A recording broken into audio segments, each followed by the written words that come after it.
imagine for a second that you're just going about your normal week. Yeah. You sit down for dinner, maybe grab something quick from a local spot, Right. and the next morning you wake up with a stomach ache, bit of nausea. Classic. You think to Well, yourself, like, I probably just ate something bad. I'll just sleep it off. I mean, eh, it's the most universal, mundane human experience. Absolutely. But let's fast forward just 72 hours. That mild stomach ache has, well, violently escalated. Yeah, it's not a standard bug anymore. Not at all. You are in agonizing pain, your body temperature is spiking dangerously, and your kidneys, the vital organs that literally filter your blood, are rapidly beginning to shut down. It's terrifying, and the local doctors, they are completely stunned. Right, because they are looking at your charts, and the timeline makes absolutely zero sense to them. You haven't just contracted a severe illness, you have literally just become ground zero for a terrifying new evolution of a very ancient disease. It is the clinical equivalent of watching a slow-moving storm suddenly turn into a Category 5 hurricane without any warning whatsoever. Exactly. So welcome to this deep dive. Our mission today is to unpack a massive, highly detailed stack of sources. We've got a lot to get through. We really do. We are looking at clinical case reports, comprehensive medical reviews, and interestingly, a highly specific, actionable business plan crafted by a physician named Dr. Kadiali Srivatsa. Yeah, that business plan is fascinating. It is. We're investigating a very specific, real-world case of a 34-year-old woman in Hindupur that's a city in the Indian state of Andhra Pradesh. And her case, that terrifying 72-hour medical escalation you mentioned, it served as this massive, blaring red flag for a highly virulent, extensively antibiotic-resistant strain of typhoid. Right. But we are just going to examine the biology of this superbug, are we? No. We are going to look at the immediate response. We'll explore how Dr. Srivatsa utilized an artificial intelligence system, it's known as Dr. Maya AI, to identify this anomaly in real time. Which is incredible, because it allowed him to completely bypass the traditional, sluggish medical bureaucracy. Exactly. He was able to instantly alert public health officials across New Delhi, Andhra Pradesh, and Karnataka. Which brings us to the ultimate goal of the documents we're analyzing today. We're going to examine the proposed nationwide solution to this crisis. The Prima kiosk. Yes, the Prima kiosk, which is powered by that same Dr. Maya AI. We'll lay out the exact argument Dr. Srivatsa has designed to motivate the Prime Minister and the Health Minister of India to implement this kiosk. He calls it the Power One product. The Power One product, right. The pitch is that this is the system necessary to protect humanity, radically reduce healthcare disparities, and, prevent catastrophic epidemics in this new post-antibiotic era. But to understand the sheer scale of that nationwide solution, we really have to start by looking at what went so incredibly wrong at the microscopic level in Hindupur. Right. Ground zero. We have to look at the escalation. So let's break down the clinical presentation of this 34-year-old woman. Okay, so she is married, living in Hindupur. Her symptoms begin with acute, severe abdominal pain. Just really sudden. Very sudden, and this is rapidly followed by bloody diarrhea and persistent, intractable vomiting. Okay, wait. When you say bloody diarrhea, biologically speaking, what is actually happening there? Because that's not just a symptom of a mild bug. No, not at all. It indicates severe mucosal damage. Okay. The lining of her intestinal tract is literally being invaded, inflamed, and ulcerated by a pathogen. Wow. Yeah, it's causing the tissue to actually bleed into the digestive tract. It is a sign of incredibly aggressive, invasive bacterial action. But despite that terrifying symptom, bleeding internally, basically she waits. The case reports highlight this crucial 48-hour delay before she seeks any professional medical help. Yeah, that's a key detail. And if you're listening to this and wondering, why would someone wait 2 days while bleeding internally? Well, you have to consider the context of accessing healthcare. Exactly, the socioeconomic factors. Right. She likely hoped it was a self-limiting gastrointestinal issue. It will just pass, avoiding the cost and the logistical hurdle of going to a clinic. And that human instinct to just wait and see, that is the pathogen's greatest advantage. How so? Because during those 48 hours, she is not only highly infectious to everyone around her, but the bacteria is silently organizing this massive systemic offensive inside her own body. It's building an army while she's just resting at home. Precisely. By the time she finally breaks down and visits a local doctor, the clinical picture has already shifted. She is exhibiting a very specific physiological response known in the medical community as a stepladder fever. A stepladder fever. I want to understand the mechanics of that. Why exactly is it called a stepladder? It's because of the specific pattern of the temperature spikes. If you look at her chart, her temperature would rise progressively each evening. Let's say it goes up to 101 degrees. Okay. By the morning, it drops slightly, maybe down to 100. So you think you're getting better? Right, but the next evening, it spikes to 102. The morning after, it drops to 101. Ah, I see. The baseline maintains the steady upward trend over several days, literally resembling steps on a ladder. That's wild. What causes the body to do that? Is the bacteria like taking breaks during the day? No, it has to do with the cycle of the bacteria replicating within the host's immune cells. Okay. It periodically bursts out into the bloodstream, a process called bacteremia. And the body's immune system detects this massive release of pathogens and releases pyrogens. Pyrogens. Yeah, they are chemicals that tell the hypothalamus in the brain to raise the core temperature. It's trying to cook the bacteria alive, basically. Wow. So that daily cycle of bacterial release, followed by the immune system's chemical response, that creates that specific stepping pattern. Okay, so the local doctor in Hindupur sees this stepladder fever, looks at the severe gastrointestinal distress, and, makes a completely logical deduction. Yes, very logical for that region. The doctor suspects enteric fever, which we commonly know as typhoid. So they order a standard diagnostic tool called a Whittle test, and it comes back positive for Salmonella typhi. Right. And up to this moment, the clinical narrative follows a very standard, predictable script for an endemic region. Right. Nothing out of the ordinary yet. Exactly. But then the timeline accelerates in a way that is utterly terrifying. Yeah, this is the crazy part. Within just 3 days of her illness taking hold, she developed pyelonephritis. Pyelonephritis. Let's break that term down for a second. Sure. Pyelonephritis is a severe ascending bacterial infection of the kidneys. Okay. Pyelo refers to the renal pelvis. That's the funnel-like dilated part of the ureter in the kidney. And nephritis means inflammation of the kidneys. So the bacteria had aggressively traveled up the urinary tract and was actively destroying renal tissue. Yes, exactly. And this is where the alarm bells really start ringing. Because, if I have a bacterial infection spreading through my body, why wouldn't it hit my kidneys? Why is this such a massive anomaly for the doctors looking at the data? Simply because Salmonella typhi does not operate on that timetable. Is it too fast? Way too fast. To grasp the anomaly, we have to look at the established clinical history of typhoid. Right. Normally, if a patient is going to develop severe, life-threatening complications like the bowel tearing open from ulceration or overwhelming systemic shock, those events take time to build. The bacteria needs time to replicate. Exactly. It needs time to hide and cause enough structural damage.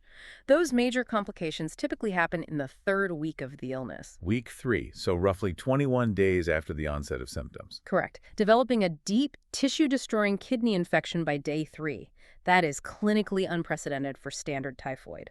Unprecedented. Yeah. So the bacteria didn't just break the rules, it completely rewrote the playbook. It really did. Think of it like a burglar. Normally, this specific burglar sneaks quietly through the back door, spends 3 weeks carefully picking the locks on your safe, making sure no alarms go off. Right. But in Hindupur, this burglar blew the roof off the house with dynamite on day 1. That analogy captures the sudden violence of the pathogenesis perfectly. The rapid onset of pyelonephritis signals immediately that you are dealing with a highly resistant, atypical, hypervirulent strain. It's basically flashing a giant warning sign. Yes.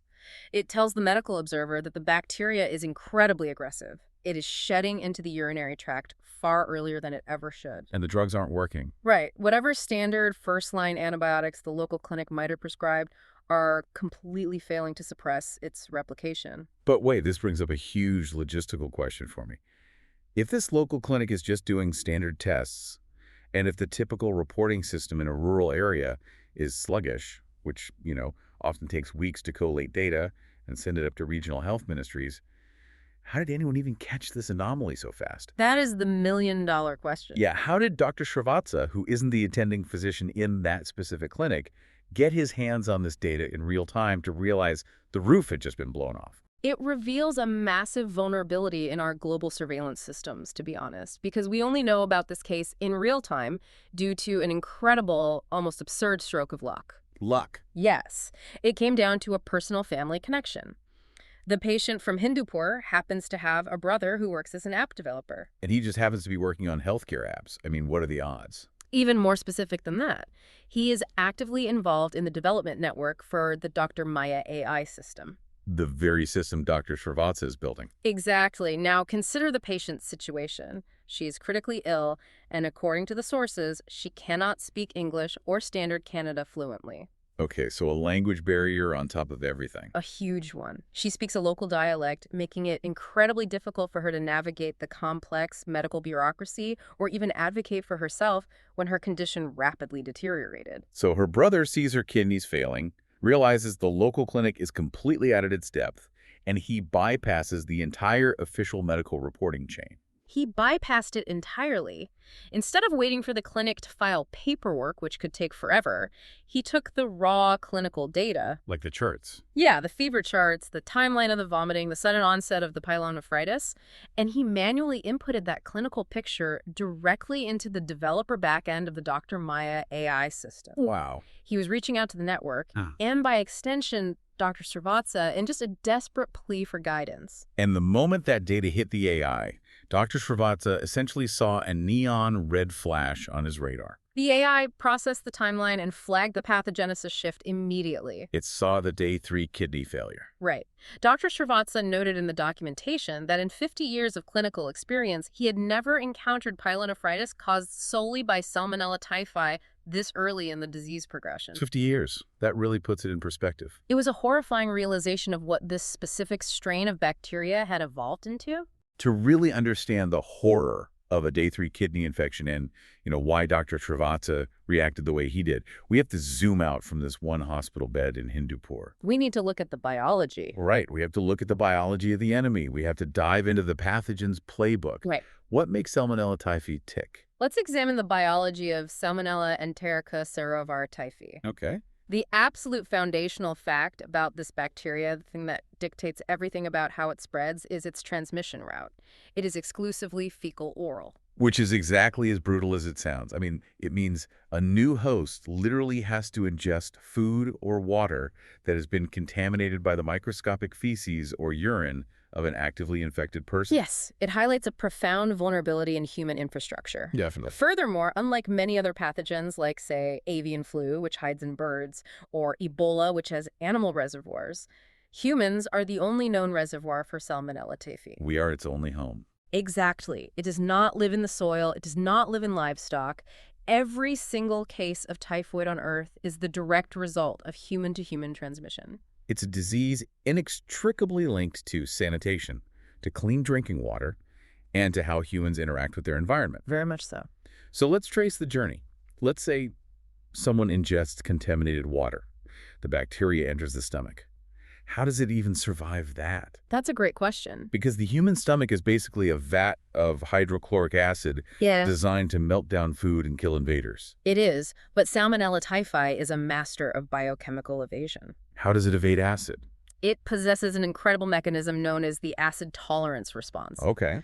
When it detects the extreme drop in pH as it enters the stomach, it rapidly synthesizes a specific set of proteins. Like armor. Basically. These proteins act as a shield, protecting its internal cellular machinery from the acid just long enough to pass through into the much friendlier alkaline environment of the small intestine. Unbelievable. So it survives the acid bath. Where does it go next? It targets a very specific region called the terminal ileum. That's the last part of the small intestine. Right. And it doesn't just bump into the walls. It actively searches for mucosal immune checkpoints. Checkpoints. Yeah, the lining of your intestine has these specialized areas of lymphoid tissue called Peyer's patches. Hold on, Peyer's patches. Are those part of the physical wall of the intestine, or are they immune cells? They are clusters of immune tissue embedded in the wall.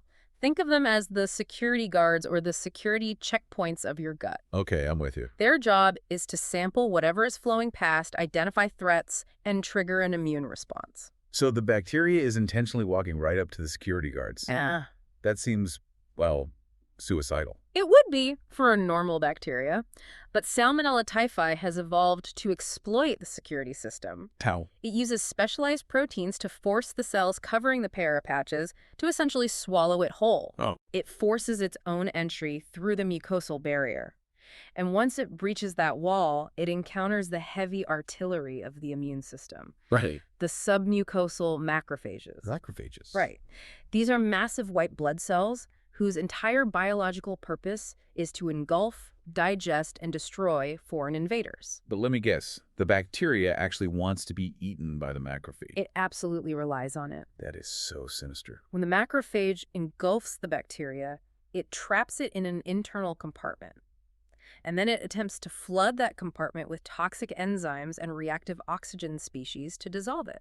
But the bacteria survives. It does. It deploys its ultimate defense mechanism. Well, A specialized polysaccharide capsule known as the V antigen. the Vi antigen, what does that actually do? Is it like physical armor? It acts like a biochemical cloaking device and a blast shield combined. A blast shield. The Vi antigen prevents the macrophage's toxic enzymes from actually binding to the bacteria. Okay. Furthermore, the bacteria releases effector proteins that literally rewrite the macrophage's internal signaling. It rewrites the cell. Yes. It shuts down the macrophage's ability to call for backup. So the macrophage eats the bacteria, fails to digest it, and is now flying completely blind. Exactly. The macrophage basically becomes a Trojan horse.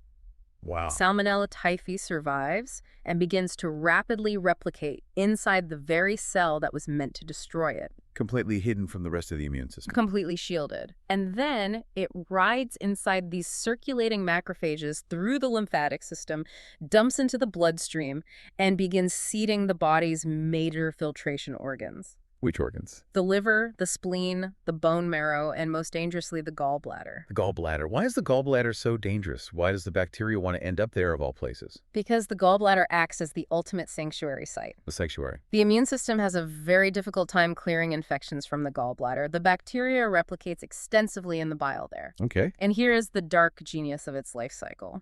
The gallbladder constantly empties bile back into the intestine to help digest fats. Oh, I see where this is going. Right. So the bacteria replicates in the gallbladder, dumps back into the intestine, and starts the cycle all over again. Meaning the host just keeps shedding the bacteria. Exactly. Ensuring the host sheds billions of bacteria in their feces to infect the next person. So this stealthy, complex journey from the stomach through the immune system to the gallbladder, this is what dictates that classic 4-week timeline we talked about earlier. Yes, that slow buildup. Let's walk through that standard schedule, because understanding the normal pace really makes the Hindupur anomaly even more terrifying. Okay, so in a classic untreated case, week 1 is the insidious prodrome. The silent phase. Yes, this is when the bacteria is silently multiplying inside the macrophages.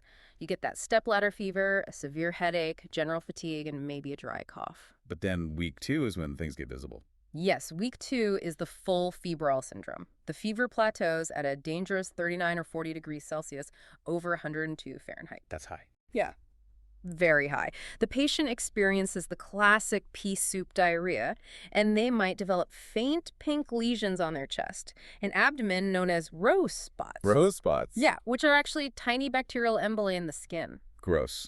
And then week 3, the crisis. Week 3 is known as the typhoid state. Okay. The patient becomes apathetic, delirious, sometimes slipping into a coma. Because the bacteria has been continuously reseeding the intestine from the gallbladder, those pyre patches we talked about become heavily inflamed. The security checkpoints. Right. They become ulcerated and necrotic.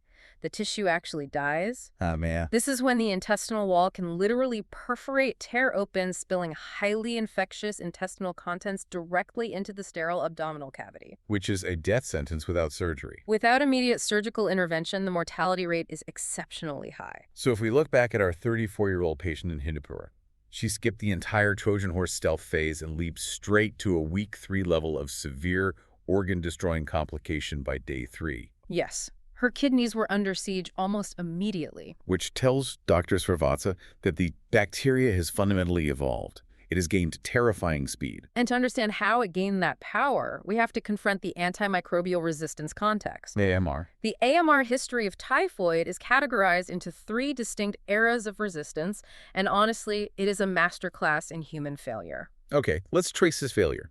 Because standard antibiotics used to work fine for typhoid, right? Like if I caught it in, say, 1980, I'd just take a pill and be fine. Generally, yes. What broke down in the biology between then and now? Let's start with Era 1. Era 1 spans the 1970s through the 1990s. For a long time, typhoid was reliably treated with classical first-line antibiotics, chloramphenicol, ampicillin, and cotrimoxazole. Okay, chloramphenicol. Chloramphenicol, for instance, works by binding to the bacterial ribosome. And that does what? It physically blocks it from synthesizing the proteins it needs to survive. It jams the machinery. So how did the bacteria beat it? It acquired resistance genes that allowed it to produce specific enzymes. Like a countermeasure? Exactly, like chloramphenicol acetyltransferase. This enzyme literally intercepts the antibiotic and modifies its chemical structure so it can no longer bind to the ribosome. It disarms the drug. Yes. By the late 1980s, multi-drug resistant, or MDR, strains emerged that had the genetic tools to neutralize all three of those first-line drugs. Wow. We lost our first weapons entirely, so the medical community had to pivot. This ushers in Era 2, from the 2000s up to around 2016. What did we use then? The medical community shifted to a new class of weapons, fluoroquinolones, primarily a highly effective drug called ciprofloxacin. Ciprofloxacin. How does ciprofloxacin attack the bacteria? It's fascinating, actually. When a bacteria replicates, it has to unwind its tightly coiled DNA to copy it. Okay. It uses an enzyme called DNA gyrase to manage that unwinding. Ciprofloxacin binds to that enzyme, locking the DNA in a fractured state. Oh, wow. It causes the bacteria to literally shred its own genome and die. It was incredibly effective. But the sources indicate we completely ruined it. We overused it catastrophically. Ciprofloxacin was prescribed empirically for almost any undifferentiated fever in South Asia for a decade. Just handing it out like candy. Basically.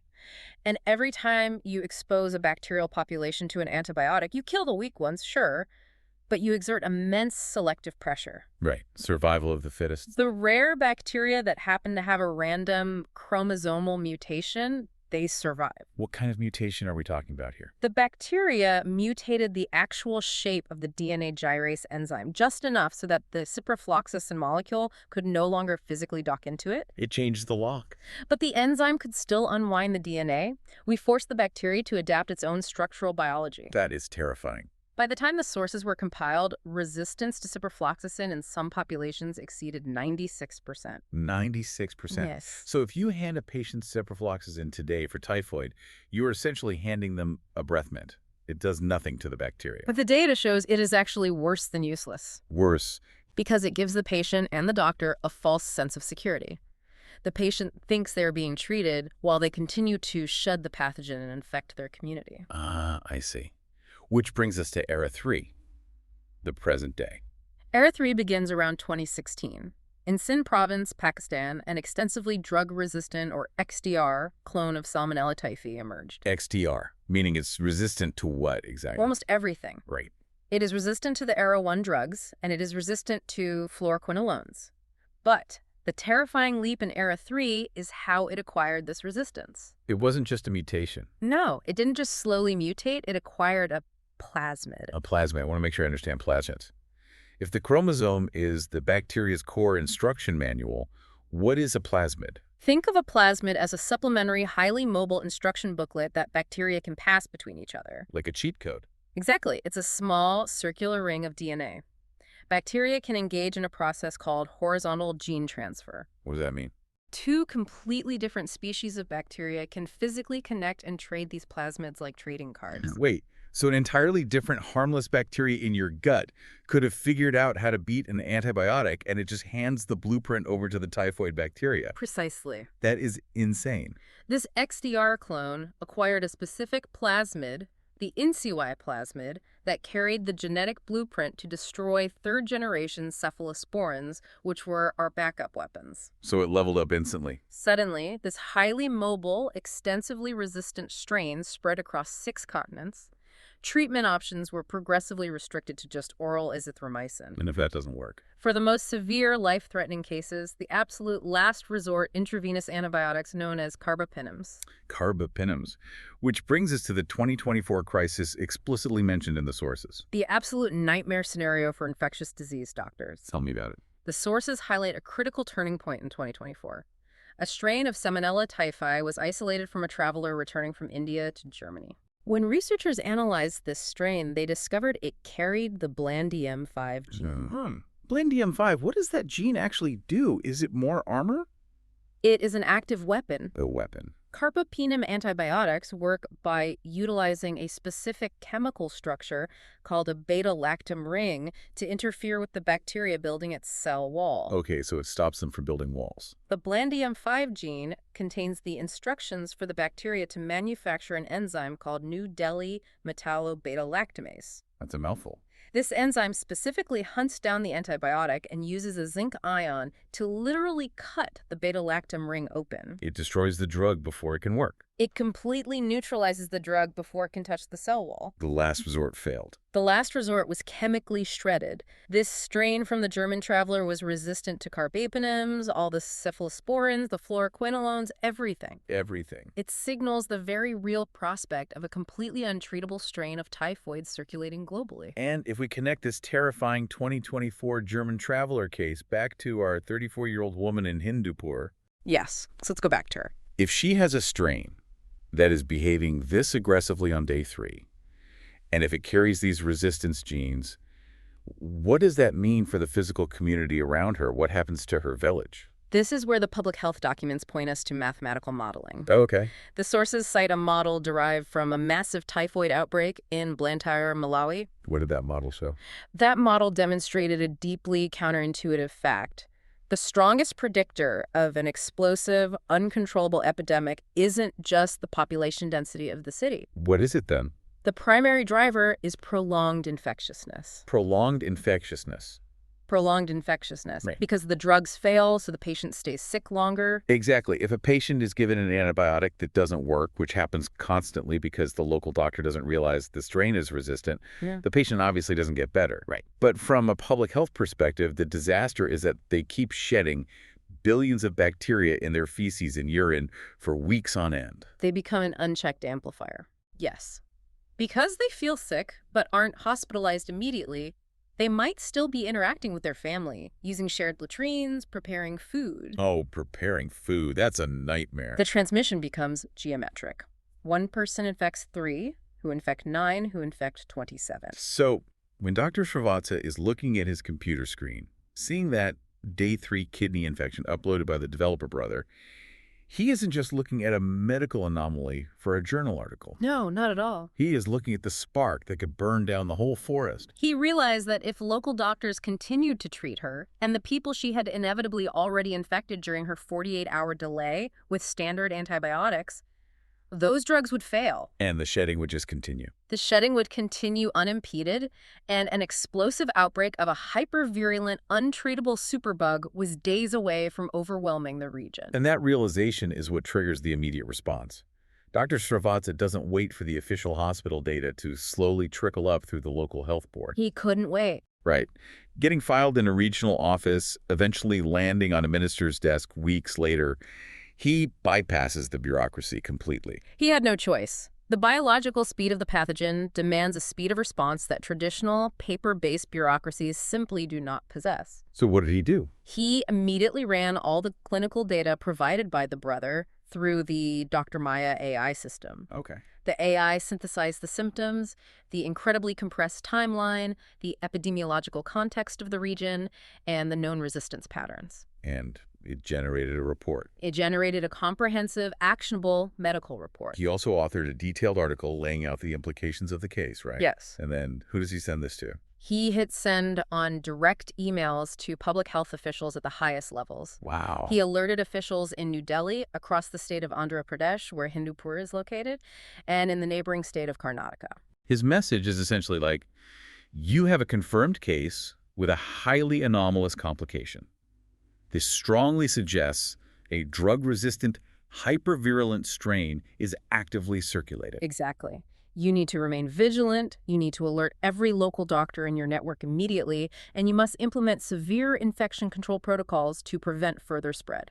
We have to understand the specific reason he felt this urgency to alert the clinicians directly, though. Yes, it wasn't just about awareness. It was about stopping them from making a fatal diagnostic mistake. Right. Remember, the local doctor in Hindupur used a Whittle test to confirm the typhoid. Right. And you mentioned earlier that the Whittle test came back positive. That sounds like a success for the local clinic. Mm. Why does Dr. Srivatsa view that as a massive problem? Because a single Whittle test is practically useless and often dangerous in an endemic area. Really, why? Let's look at the mechanics of the test. The Whittle test does not look for the actual Salmonella typhi bacteria. It doesn't. No, it looks for antibodies, the immune system's memory of fighting the bacteria. Okay, so if it finds antibodies, doesn't that mean the bacteria is there? Not necessarily. If you live in an area where typhoid is common, your body might have antibodies from an infection you had 3 years ago. Oh, I see. The test will show positive. Furthermore, the test is notorious for cross-reactivity. Cross-reactivity. If you are currently infected with a completely different pathogen, like malaria or dengue fever, your immune system's response can trick the Whittle test into showing a false positive for typhoid. Oh, man.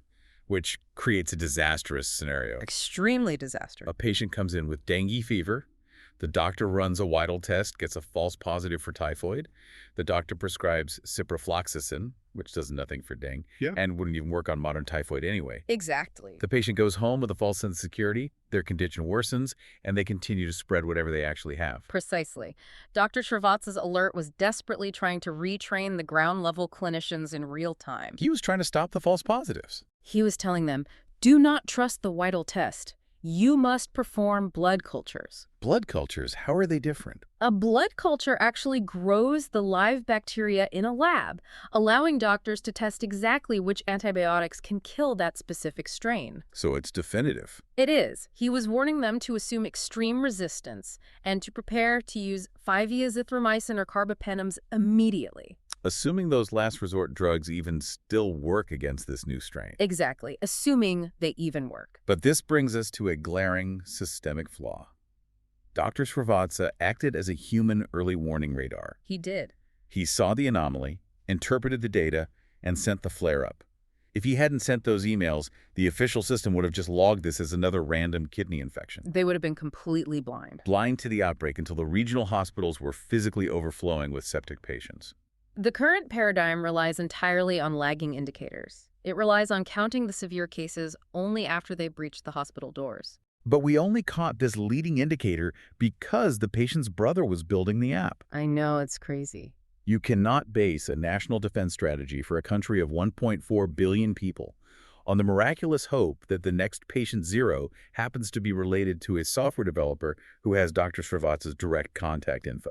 You've isolated the core vulnerability perfectly. You can't rely on luck. No, you can't. And that is exactly the conclusion Dr. Srivatsa reached. He realized that this real-time, ground-level data collection catching the symptoms at hour 48 instead of week 3 shouldn't be a lucky accident. It needs to be the standard. It needs to become hardwired infrastructure. Which leads us to the ultimate vision presented in these documents. The proposed Power One product. The Prima kiosk. Yes, the Prima kiosk, powered by Dr. Maya AI. Prima. It is an acronym standing for Personal, Responsive, Empowering Medical Assistance. Okay, so Prima. This kiosk is Dr. Srivatsa's comprehensive systemic solution to the terrifying gaps we just witnessed in the Hindupur case. Let's visualize this for a second. What exactly is a Prima kiosk? If I travel to a rural village in India, what am I actually looking at in the town square? The physical design is crucial to its function. Imagine the modern, highly advanced successor to the classic public telephone booth. Like a phone booth. Got it. It is a standalone physical terminal. It is heavily ruggedized and weatherproof to withstand harsh environments. Because it's outside. Right, but the most important engineering feats are its power and connectivity specifications. How is it powered? It does not rely on the local power grid. It is designed to be solar-powered or battery-operated. Oh, that's smart. And it does not require constant high-speed internet connection to perform its core triage functions. So it's offline. It is fully offline capable. The offline capability seems vital. I mean, if a monsoon knocks out the power lines or the local cell tower goes down, you can't have your primary healthcare triage system suddenly brick itself. Exactly. The infrastructure must be resilient. It is designed specifically as a piece of permanent street furniture for healthcare. Accessible all the time. Accessible 24/7 right in the heart of the community. Okay, let's walk through the user journey. Let's take our patient from Hindupur. Imagine it's day 1. She has the bloody diarrhea, the vomiting, the fever. Okay. Instead of waiting 48 hours at home, she walks up to the Prima kiosk in her village.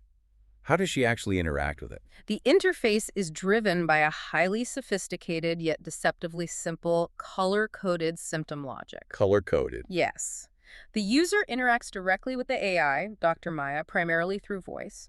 The AI asks the user to describe what they are feeling. Just naturally. Yes. And it is very important to note that it does not ask for a diagnosis. It doesn't expect the user to say, I have enteric fever. Right. It just asks for raw symptoms. Exactly. So she says, like, my stomach is in agony, I have a fever that gets worse at night, and I'm throwing up. The AI receives those inputs and analyzes the symptom combinations against massive clinical ontologies. If it detects a pattern that strongly suggests a communicable disease, like the combination of stepladder fever and severe mucosal gastrointestinal distress, it flags the interaction internally as a blue pattern. Blue. In the system's logic, blue indicates a potential infection risk requiring specific protocols. But we established a massive hurdle earlier.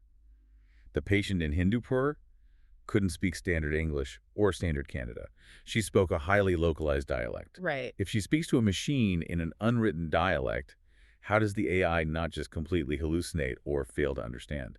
This is perhaps the most powerful technological feature of the entire system. The kiosk incorporates a deep translation layer. How many languages? It's capable of handling over 30 different languages and, critically, local rural dialects. Let's dig into the tech on that. How do you map a non-standard rural dialect to standard clinical data? The AI doesn't just need to translate the words. It has to translate the clinical intent behind local slang for a stomachache. It utilizes advanced acoustic modeling rather than just standard text-based large language models. Acoustic modeling. It analyzes the phonemes, the actual sounds of the local dialect, and maps those directly to clinical concepts. Right. So a patient can walk up to the machine, distressed, and speak entirely in their highly specific local dialect. And it just understands. The AI translates that audio input into standardized medical text, processes the symptom logic, formulates the appropriate medical response, and then uses text-to-speech to speak the advice back out loud to the patient in that exact same local dialect. That is incredible. That fundamentally alters the landscape of healthcare access. It shatters the literacy and language barriers that keep millions of people isolated from accurate medical information. It creates a completely frictionless point of entry. But, and this is crucial, the documents are incredibly rigorous about establishing a vital legal and medical boundary regarding what the AI does with that information. Right. We need to emphasize what this kiosk does not do. Exactly. Because medical AI is a highly controversial space. The Prima kiosk does not diagnose the patient, and it does not prescribe medication. No, it does not. It does not analyze the stepladder fever and declare, you have typhoid, here is a digital prescription for azithromycin. That boundary is absolutely non-negotiable. If an AI hallucinates a diagnosis or prescribes the wrong antibiotic, the liability is massive and the patient could die. Right, you can't have an AI practicing medicine. Exactly. What the kiosk provides is triage. Triage, meaning sorting and prioritizing. Exactly. It provides immediate, highly accurate, clinically validated advice on what the patient must do next based on their computed risk level. So it tells you where to go. Yes. Should they simply rest and isolate at home with hydration?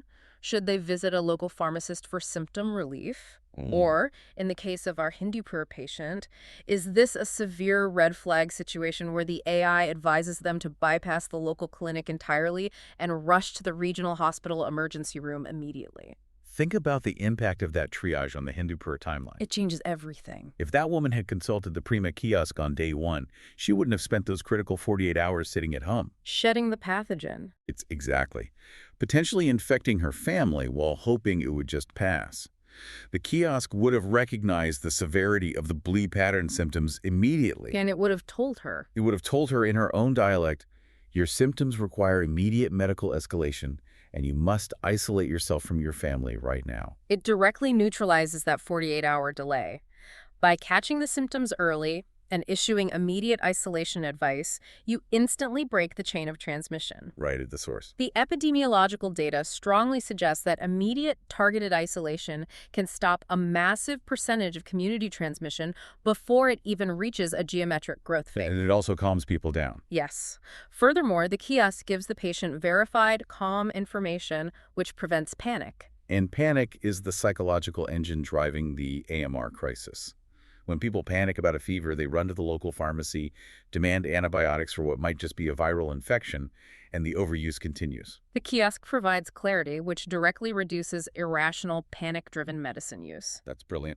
Now, if we pull back and look at the philosophical framework behind this system, the sources draw a really fascinating historical comparison. What's the comparison? The documents align Dr. Srivatsa's approach with the kiosk to the legacy of Florence Nightingale. Florence Nightingale, the famous nurse from the Crimean War. Yes. How does an offline AI kiosk connect to 19th century nursing?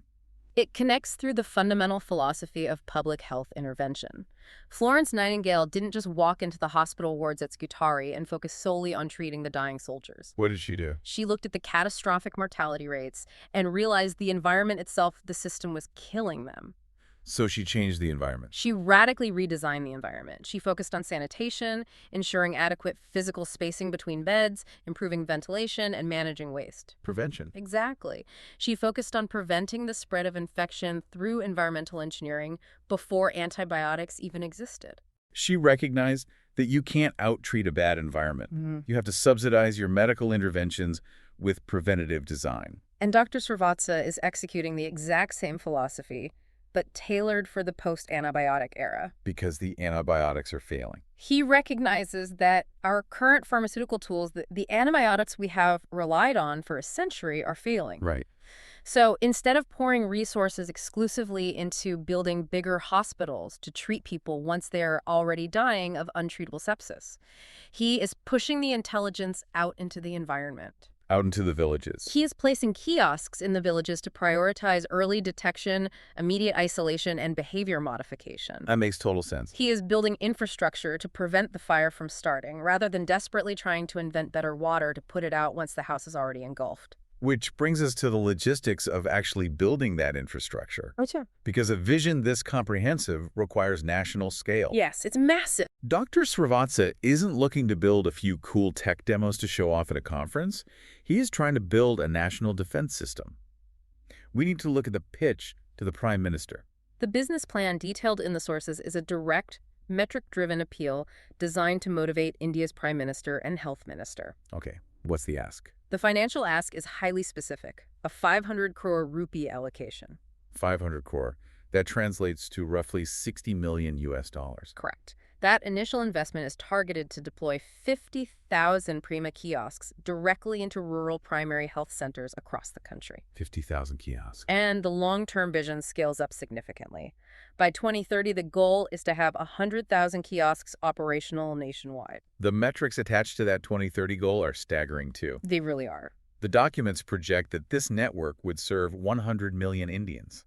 By providing accurate triage and preventing panic buying, they project it will prevent 10 million unnecessary antibiotic courses. And ultimately, the goal is to save 50,000 lives directly from antimicrobial resistance complications. it is a massive scale of intervention. But to achieve that scale, we have to talk about the economics. But who pays for it? Exactly.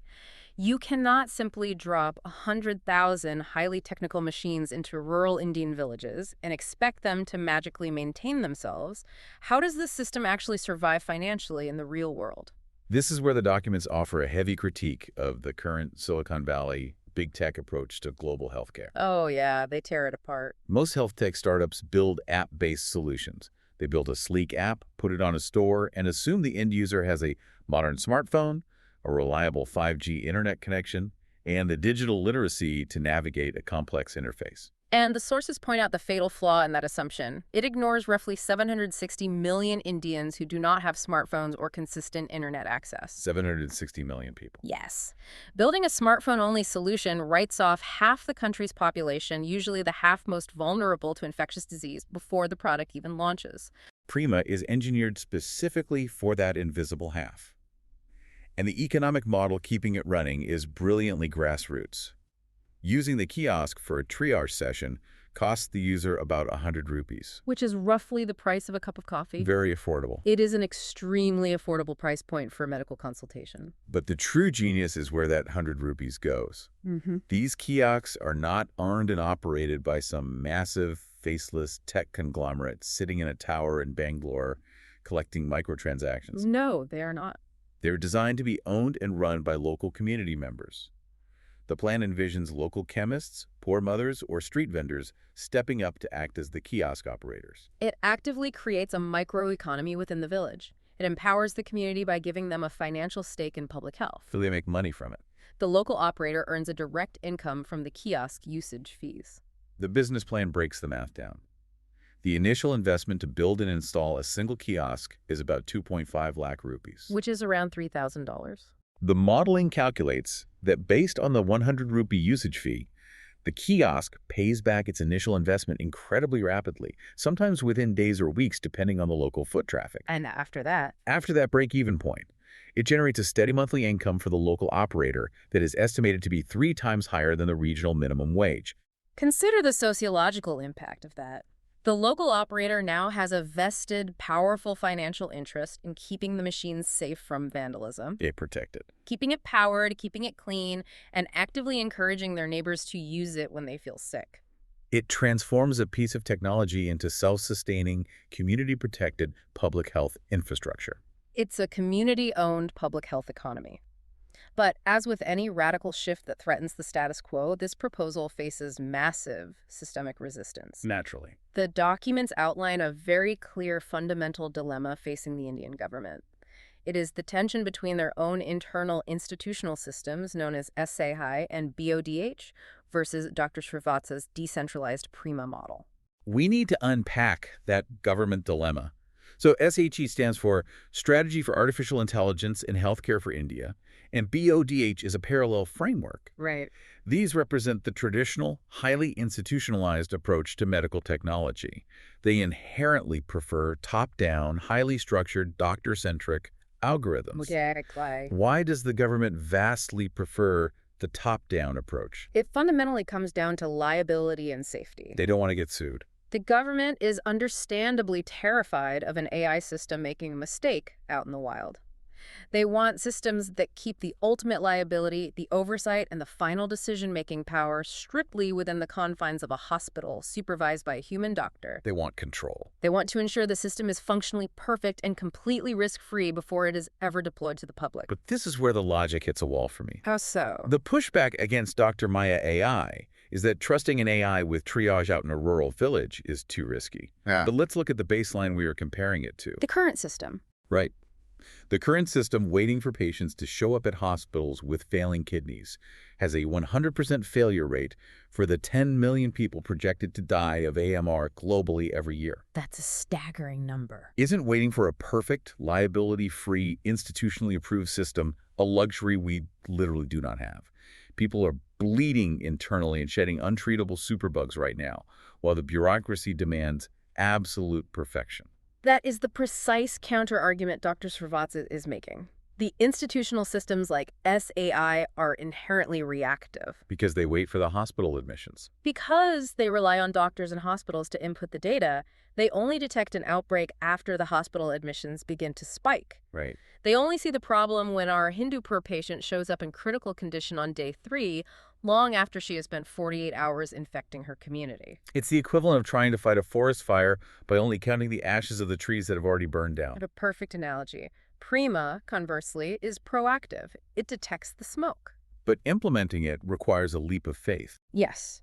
Trusting the community to operate the machines and trusting the AI to perform triage safely outside the hospital walls. So how does this resolve? Is it a winner-take-all situation? Does the government have to abandon their SACI framework to adopt the PRIMA model? Not at all. The synthesis presented in the documents is that these two approaches are absolutely not mutually exclusive. Well, they can work together. In fact, for a national defense system to work, they desperately need each other. The government frameworks, SAHI and BODH, can and should provide the necessary governance. Meaning what? They can provide the ethical oversight, the legal frameworks, and the rigorous testing parameters to ensure the AI's symptom logic doesn't hallucinate or give dangerous advice. They provide the guardrails and the institutional weight. Correct. While PRIMA provides the raw, immediate grassroots data that the government bureaucracy currently lacks entirely. Oh, I see.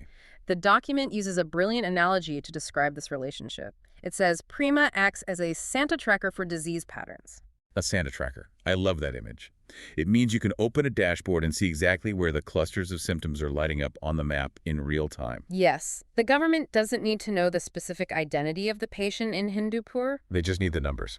The system just needs to securely transmit the data that 50 people in one specific rural zip code suddenly reported a stepladder fever and bloody diarrhea on a Tuesday. And then the government can act. The government can then use their top-down, heavy resources to deploy mobile testing units, antibiotics, and containment teams directly to that specific village before the outbreak ever reaches the regional hospital. It combines the safety and power of institutional governance with the incredible speed and reach of decentralized grassroots technology. It creates a literal nervous system for public health. It is a profound paradigm shift. This has been an incredibly intense journey. We started at ground zero, witnessing the terrifying 72-hour escalation of an untreatable antibiotic-resistant superbug shutting down the kidneys of a 34-year-old woman in Hindupur, And we dove deep into the biology of Salmonella typhi. tracing its stealthy journey from the stomach acid through the immune system's pear patches to its sanctuary in the gallbladder. We examined how human failure over 3 eras of antibiotic overuse forced the bacteria to evolve, Acquiring plasmids and genes like bland-EM5 that literally shred our last resort antibiotics. creating the perfect conditions for geometric, uncontrollable epidemics. We saw how Dr. Srivatsa utilized the Dr. Maya AI system to catch that Hindupur anomaly through a developer backend, allowing him to bypass a sluggish bureaucracy and sound the alarm across 3 states. And finally, we explored the massive vision of the Prima kiosk. A solar-powered, offline, multilingual terminal owned by the community designed to democratize early detection, break the chain of transmission through immediate isolation advice, and fundamentally change how a nation of 1.4 billion people interacts with healthcare. It is a radical, comprehensive proposal to shift our entire medical philosophy from reacting to disease to preventing its spread at the absolute source. Now, if you were listening to this on your commute or while walking your dog, you might be thinking, well, I don't live in a rural village in India. This technology is fascinating, but it doesn't directly affect my life. But it absolutely does. Here is why you must care. The post-antibiotic era is not a regional problem confined to South Asia. It is an immediate, existential global threat. Yes. A carbapenem-resistant superbug brewing in a single patient in Hindupur is literally just one international plane ride away from landing in your local hospital's emergency room tomorrow morning. Pathogens do not respect national borders. No, they don't. And they certainly do not care about the quality of your healthcare insurance. When the fundamental antibiotics that underpin all of modern medicine stop working, the only defense humanity has left is early intelligence and immediate, rigorous isolation. The shift from relying on magic pills to relying on behavioral modification and early data affects every single person on this planet. It really does. Which brings us to a final provocative thought. I want you to mull this over as you go about the rest of your day. For the last century, we have been deeply conditioned to equate the concept of healthcare with massive, towering hospital buildings, incredibly expensive MRI machines, and powerful pharmaceutical drugs. That infrastructure was our safety net. But as those powerful drugs inevitably begin to fail against rapidly evolving superbugs, what if the future of human survival isn't a billion-dollar medical complex in a major metropolitan city? What is it then? What if our best, and perhaps only defense against the coming dark age of medicine, is just a simple, rugged solar-powered screen sitting in a dusty village square, speaking the local dialect that just tells you exactly when to stay home?